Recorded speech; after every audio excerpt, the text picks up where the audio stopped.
Saudara Lun, sekitar 60-an karateka perguruan KKI Losmawe mengikuti ujian kenaikan tingkat. Kegiatan yang berlangsung sejak pagi hingga sore ini dipusatkan di Dojo Sam Training Camp Desa Menasam Masjid, Kecamatan Muara II, Losmawe.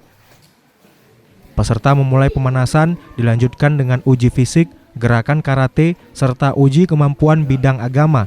Baru kemudian diumumkan yang berhak mendapatkan kenaikan tingkat. Ini yang pertama baru Sensei lakukan, kamu harus bisa mempertahankan. Oke? Harus lebih kerja.